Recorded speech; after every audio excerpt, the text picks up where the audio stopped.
The humble watermelon seller, once upon a time, in a bustling town nestled between rolling hills and lush fields, there lived a humble watermelon seller named Omer. Omer was known throughout the town for his kindness, his warm smile, and his delicious watermelons. Every morning, he would load up his cart with the juiciest, ripest watermelons from his farm and make his way to the town square to sell them. One hot summer day, as the sun beat down relentlessly, Omer noticed a weary traveler sitting by the side of the road. The traveler looked tired and parched, his face red from the sun's harsh rays. Without hesitation, Omer approached him with a smile. "Would you like some watermelon, friend?" Omer asked, gesturing toward his cart. The traveler's eyes lit up with gratitude. "Yama, yes please. I haven't had anything to eat or drink for us." Omer handed the traveler a slice of cool, refreshing watermelon. As the traveler bit into it, a look of pure bliss spread across his face. "This is delicious," the traveler exclaimed between bites. "Thank you so much, kind sir."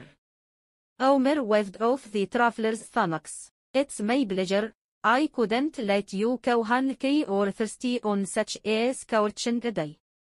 The traveler finished his slice of watermelon and wiped the juice from his chin. "You are truly a generous soul, Omer. I wish there were more people like you in this world."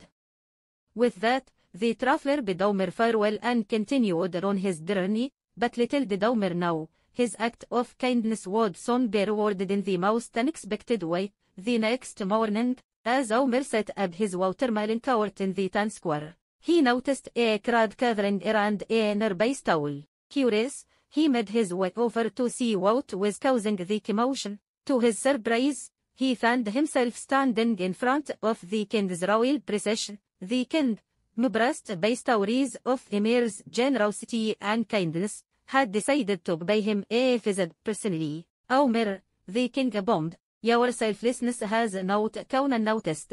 In recognition of your noble deeds, I hereby declare you the royal watermelon supplier to the kingdom." Omer could hardly believe his ears. Tears of joy welled up in his eyes as the townspeople cheered and applauded. From that day forward, Emir's watermelon business flourished like never before. His cart became the most popular spot in the town square, and people from far and wide came to taste his delicious watermelons. But despite his newfound success, Omer remained humble and kind-hearted, always ready to lend a helping hand to those in need. And as he looked at the smiling faces of his customers, he knew that true wealth wasn't measured in gold or riches, but in the love and gratitude of those around him. The moral of the story: kindness and generosity are the greatest treasures one can possess, and they have the power to enrich not only our own lives but the lives of others as well.